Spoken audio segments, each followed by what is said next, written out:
본문의 시편 가운데 하나님이 우리 편이라고 소리 높여 외치고 있는데 우리 일상의 생활 속에서도 이 시편의 저자의 신앙생활처럼 여호와는 우리의 편이시다 하는 이 확고한 신앙 가운데 사는 것이 중요한 문제인 줄로 생각합니다. 첫째로 116편은 고침받은 자의 감사라는 제목이 붙어있는 시편에 속합니다.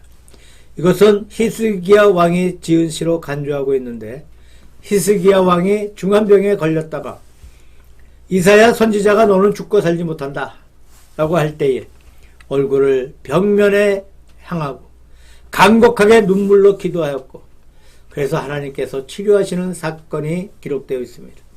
그러나 히스기야가 하나님 앞에 죄를 지었다는 증거가 없어요. 그보다는 포로기 이후에 돌아온 백성들이 부른 시편이 아닌가 생각합니다. 다시 말하면 한 개인이 병고침을 받은 것이 아니고 이스라엘 민족 전체가 고침을 받아서 자유를 얻어 바벨론에 돌아와 드린 감사의 기도일 것이라고 보는 분들이 더 많이 있습니다. 시편 116편 1절에서 9절까지에는 구원에 대한 감사가 기록되어 있습니다. 자, 개인의 병에서 고침을 받았든지 국가 전체가 위기에서 구원을 받았습니다. 구원에 대한 감사를 말합니다. 그 다음에 10절에서 19절까지는 서원이 기록되어 있습니다. 우리가 어떤 중환병에 걸렸다든지 적에게 포로가 되었다든지 할 때에 간곡하게 그 병에서 구원받기 위하여 포로 생활에서 구원받기 위하여 기도를 드립니다만 대체로 그런 기도 끝에는 서원이 따라오는 법입니다. 하나님께서 나를 살려주시면 내가 무엇을 하겠습니다. 하나님께서 우리 민족을 살려주신다면 우리 민족이 어떻게 하겠습니다. 예를 들면 우상을 저버리겠습니다. 예를 들면 선지자를 잘 따르겠습니다. 이런 등등의 소원을 합니다만 여기에서도 먼저 구원에 대한 감사가 나오고 그 다음에 서약이 따라오는 사실을 볼 수가 있습니다. 시편 116편을 볼 것 같으면 하나님께서 기도에 응답한 사실을 말씀해 주고 있어요. 1절의 말씀에 여호와께서 내 음성과 간구를 들으심으로 내가 저를 사랑하는도다 라고 말합니다. 자, 하나님께서 자기의 음성을 들으셨다. 기도하는 소리를 들으셨다. 응답해 주셨다. 그래서 내가 주님을 사랑한다는 것이고 2절에 보면 귀를 기울였으므로 내가 평생에 기도한다는 내용입니다. 1절과 2절에 나와 있는 내용이 무엇입니까? 기도의 응답에 대한 신념이에요. 내가 기도할 때 하나님께서 나의 기도를 들어주신다는 확고한 신념을 토로하고 있습니다. 그래서 내가 하나님을 사랑하고 힘을 다하여 내가 기도하고 있습니다. 마치 어린아이가 자기의 부모에게 어떤 것을 구할 때 자기 부모가 자기의 소원을 반드시 들어주신다는 확고한 신념을 가지고 있습니다. 또 주는 편도 그렇습니다. 할아버지 할머니는 주는 편에서 어린아이가 할아버지 할머니를 믿고 구하는 것을 줄 것이라는 하등의 의심 없이 무엇을 해달라는 부탁을 하는 것을 볼 때 마음속에 귀엽고 고마운 감을 느낍니다. 그래서 어떻게 하든 아이의 소원대로 해주려고 합니다. 물론 그 소원이 잘못된 것이면 문제가 되겠지만 잘못되지 않는 한 그 소원을 들어주어야 하겠다는 간곡한 마음이 드는 법입니다. 여기에 하나님과 인간과의 관계가 마치 그렇게 말하고 있습니다. 하나님께서 내 기도를 응답하여 주셨습니다. 그러므로 내가 하나님을 사랑하고 또 기도를 늘 드리고 있습니다. 이것이 1절과 2절에 나와 있는 기도의 신념으로 생각합니다. 예수님께서 말씀하신 너희가 구한 것을 이미 받은 줄로 믿으라. 그리하면 너희가 얻으리라는 말씀은 기도 응답에 대한 신념을 강조한 말씀으로 생각합니다.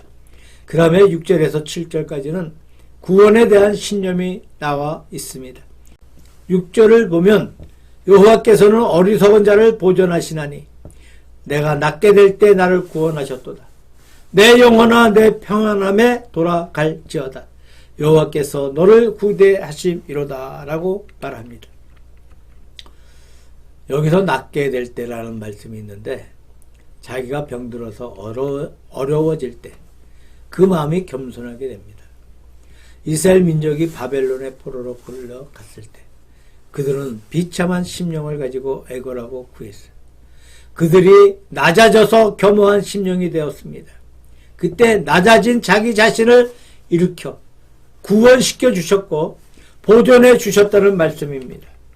또 여기에 보면 여호와께서 후대하시리로다 라는 말씀이 있습니다. 단순히 구원시켜 주실 뿐만 아니라 우리를 후대하셔서 우리를 구원시켜 주셨다는 이 말씀은 구원에 대한 신념을 말합니다. 우리의 기도에 대한 응답의 신념을 토로하고 하나님의 구원에 대한 신념을 토로하고 있습니다. 하나님께서 우리를 반드시 구원시켜 주실 것이다. 결코 우리를 멸망하도록 두시지 않으신다는 이야기입니다. 구약의 사사기나 열왕기서나 모든 역사서를 볼 때에 이스라엘이 하나님 앞에 잘못할 때 하나님께 많은 징계를 받았습니다. 어떤 때는 가나안 족속에게, 어떤 때는 미디안에게, 암몬, 모압, 아스로, 바벨론에게 징계를 받고 괴로움을 당해야 했습니다. 그런데 역사 전체를 놓고 볼 때에 이스라엘 백성은 죄를 지을 때마다 하나님의 징계를 받았어요. 이스라엘은 존재해 있고 이스라엘을 징계했던 민족들은 사라져버렸습니다.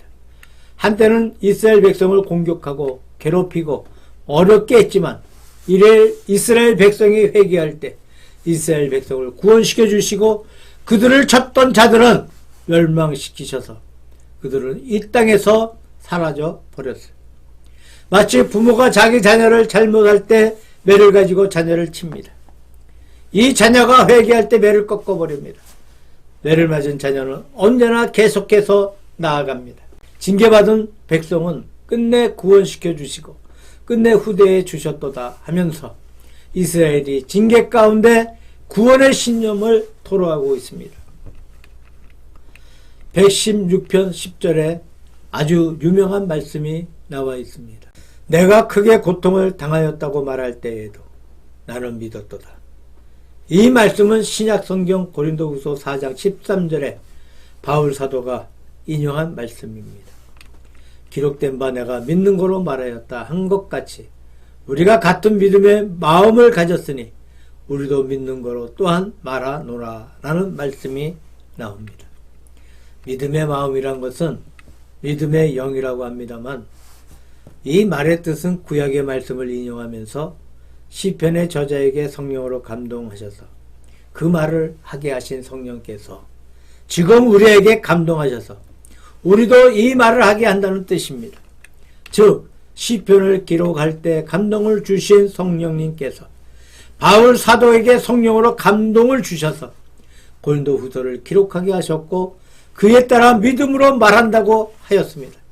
그렇다고 한다면 그 성령께서 시편을 기록할 때만 말씀하신 것이 아니고 고린도후서를 기록할 때 말씀하신 것이 아니고 현재 우리에게도 그렇게 말씀하신다는 말입니다. 우리가 시편을 읽고 감동을 받을 때마다 은혜를 받을 때마다 시편 기자를 감동시킨 그 성령, 옛날에 사도 바울을 감동시킨 그 성령께서 지금도 오늘도 우리의 마음을 감동하셔서 우리가 이 성경을 통해서 은혜를 받고 감동하게 되고 하나님 앞에 영광을 돌리게 되는 것입니다. 믿는 거로 말하였다는 말씀은 얼마든지 음미해 볼 수 있는 귀한 말씀으로 생각됩니다. 시편 기자는 기도의 응답에 대한 신념을 가지고 있습니다.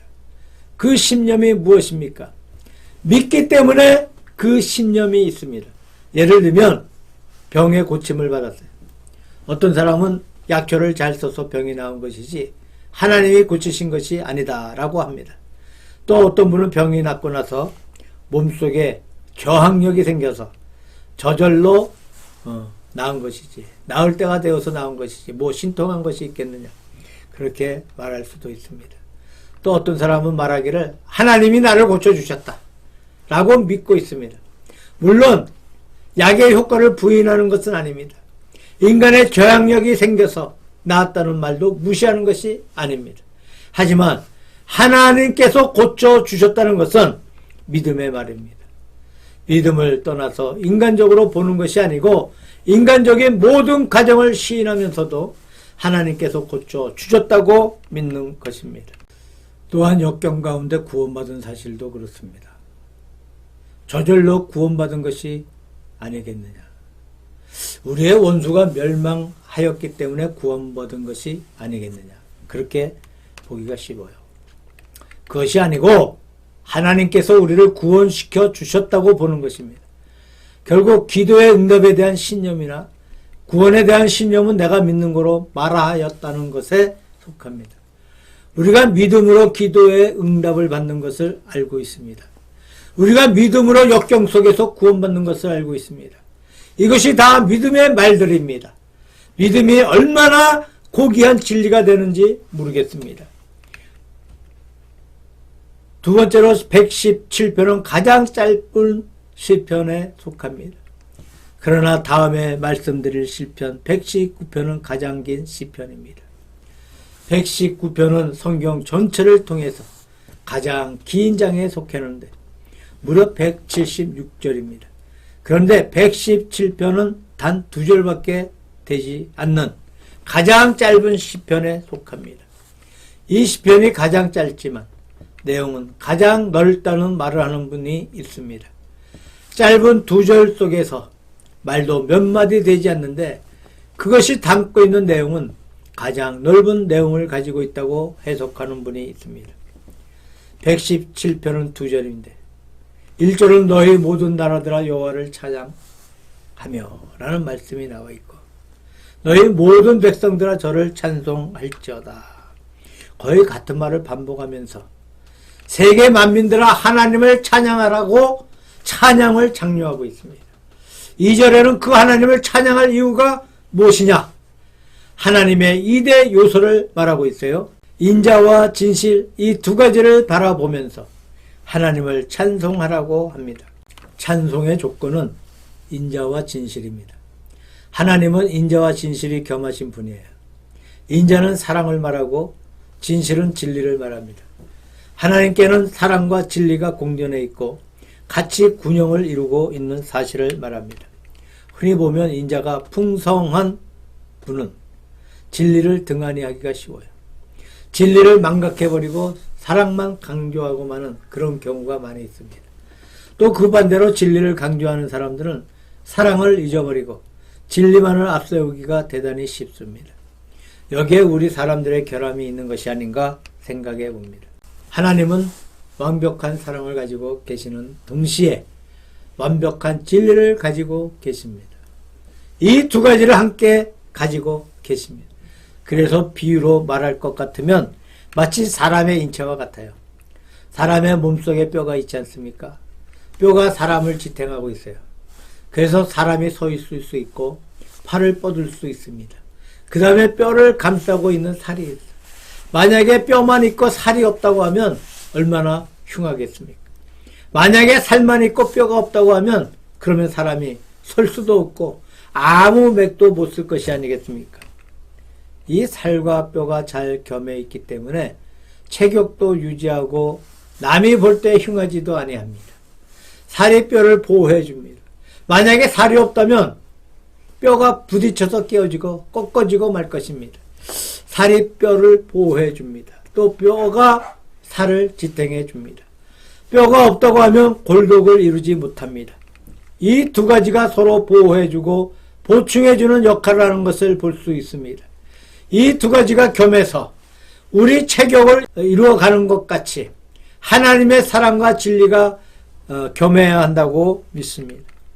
우리 믿는 사람들도 그렇다고 믿어요. 사랑과 진리가 겸하고 있을 때 우리가 건전한 그리스도인이 될 수 있다고 믿습니다. 사랑이 없이 진리만 내세워도 건전하다고 할 수가 없습니다.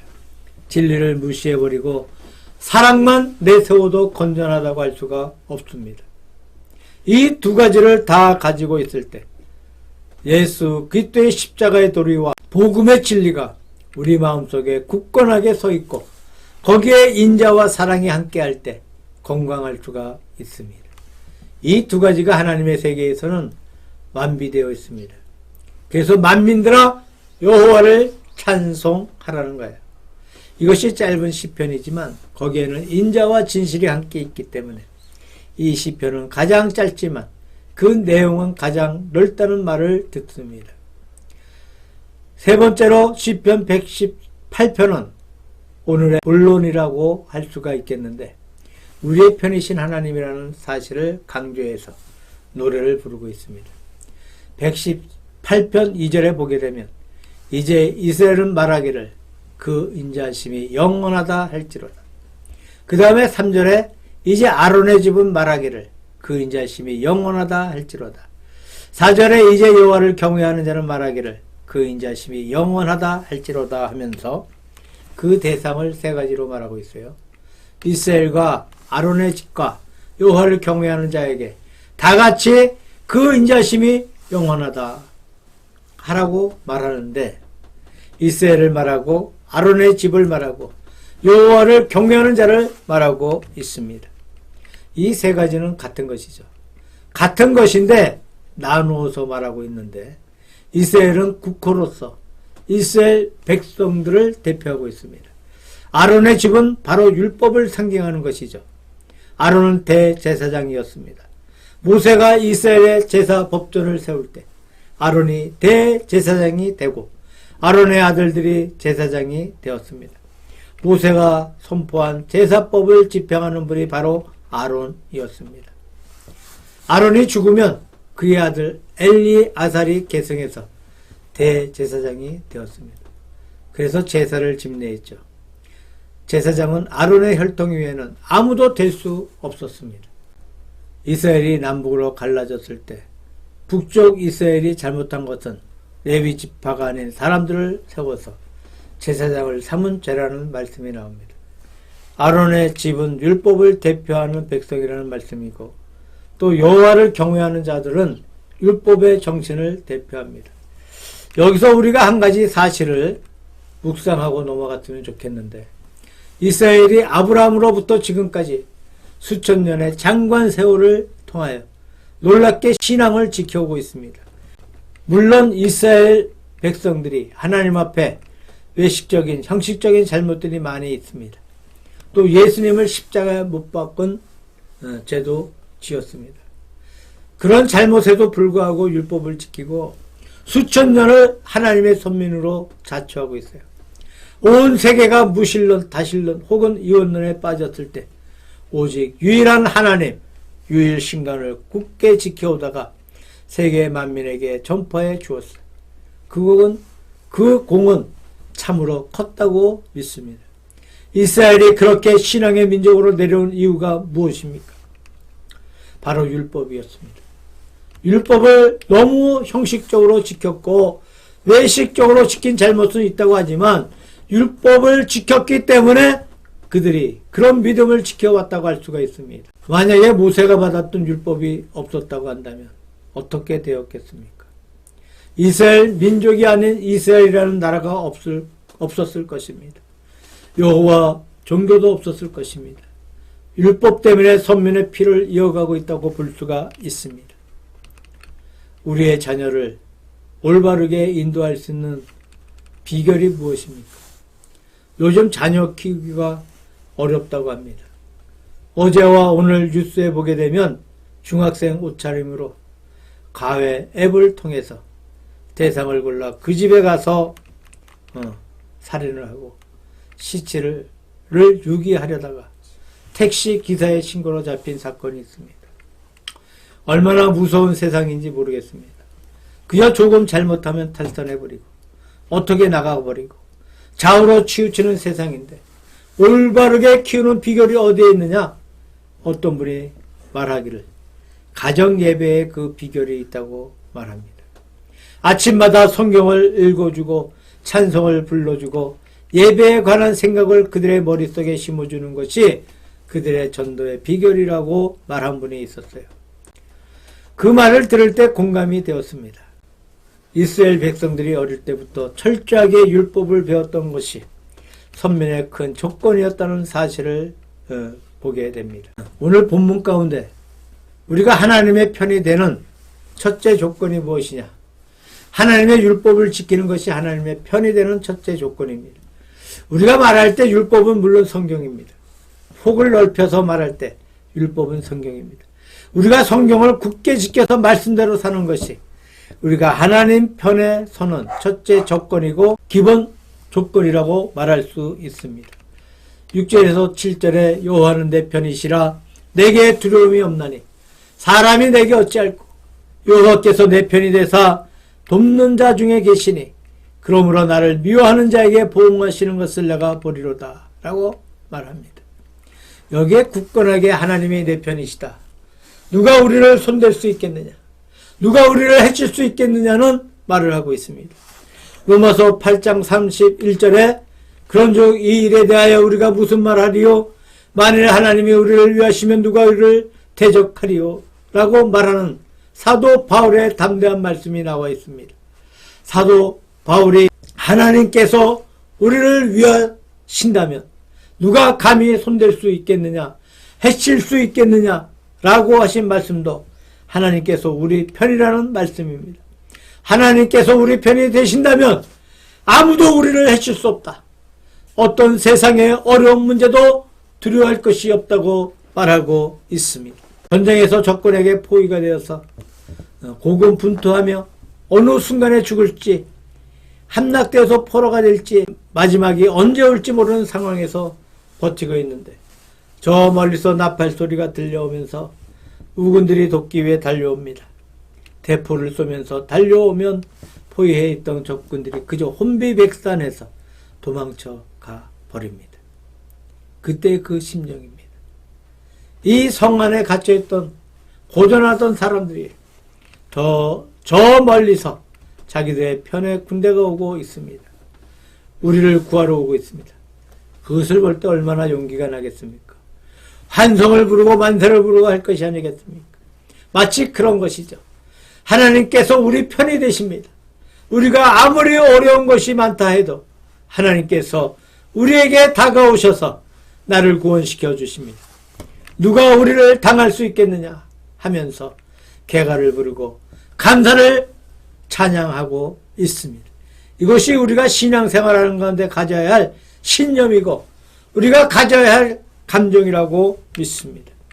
그 다음에 8절에서 9절에 보게 되면 여호와께 피함이 사람을 신뢰함보다 나으며 여호와께 피함이 반백들을 신뢰함보다 낫도다 라고 합니다.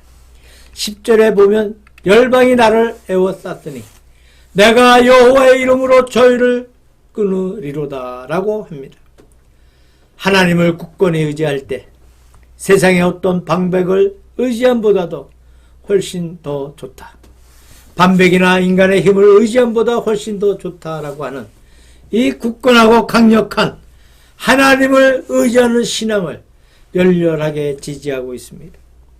우리의 일상 가운데 우리 하나님이 우리 편이시다 라고 하는 이 사실을 우리가 인식하며 생활하여야 하겠습니다. 우리가 잘 아는 루터의 일화에 그러한 말이 있죠. 현재 신교, 구교, 신앙에 자유가 있어서 문제가 되지 않고 있습니다만 더구나 한국교회는 신교가 상당히 많은 가운데 있습니다. 문제가 될 것이 없습니다. 그러나 초대 루터 때는 그렇지 않았어요. 루터가 종교개혁을 했다는 사실은 굉장한 사실이었습니다. 힘들고 어려운 사건이 있었는데 용감하게 개혁을 해 나가다가 한 번은 루터가 낙심하고 기가 죽어 누워 일어나지 않으려고 했어요. 그러니까 그 부인이 남편에게 왜 그러냐고 말을 해도 말을 듣지 않습니다. 얼마 있다가 부인이 올라오는데 상복을 입고 울면서 방에 들어갔어요. 루터가 놀라서 누가 죽었느냐? 당신 아버지가 돌아가셨느냐? 우리 아버지가 돌아가셨느냐? 라고 물으니까 그 부인이 하는 말이 우리 아버지가 돌아가신 것도 아니고 당신 아버지가 돌아가신 것도 아니고 하나님 아버지가 돌아가셨습니다. 라고 대답합니다. 루터가 놀라서 무슨 말을 그리 하느냐? 하나님 아버지가 어떻게 돌아가신다는 말이냐? 라고 말하자 그 부인이 이렇게 말해요. 아닙니다. 필연코 하나님 아버지가 돌아가신 것 같습니다. 그것을 어떻게 알 수 있느냐? 당신을 보니까 알 수 있습니다. 그렇게 용감한 당신이 이렇게 낙심하는 것을 보니까 하나님 아버지가 돌아가신 것이 아니겠습니까? 그때 루터가 깨닫고 용기를 내어서 종교 개혁을 했다는 말이 있습니다. 비덴베르크 성에 있는 기와장 수만큼 마귀가 많다 해도 내가 용감히 싸우겠다는 루터의 말이 있습니다. 참으로 낙심할 때 어려운 문제가 생길 때 하나님이 계신다. 하나님께서 내 편에 계신다. 이것이 우리에게 새로운 활력을 넣어줍니다. 새로운 기쁨과 용기를 줄 수가 있습니다. 참으로 이 세상은 어려운 시험이 많이 있지 않습니까? 인간의 삶이라는 것이 경제 생활도 그렇고 자녀를 길러가는 것도 그렇고 우리 앞에 어려운 문제가 많이 있어요. 베드로가 갈릴리 바다를 걸어갈 때 밑을 바라보니까 물결이 치고 바람이 일자 무서워서 물속에 빠져 들어가는 것처럼 우리가 예수님을 바라보지 않고 물결을 바라볼 때 곧장 물속에 빠져들고 맙니다. 눈을 들어 예수님을 바라볼 때 용감하게 물 위를 걸어갈 수가 있습니다. 오늘 본문 말씀의 주인공의 거룩한 고백처럼 여호와는 우리 편이시다 라는 이 말씀을 우리 마음속에 굳건히 가지고 모든 풍랑을 짓밟고 모든 문제를 해결하고 용감하게 전진해가는 신앙 생활이 되시기를 우리 주 예수 그리스도의 이름으로 축원합니다.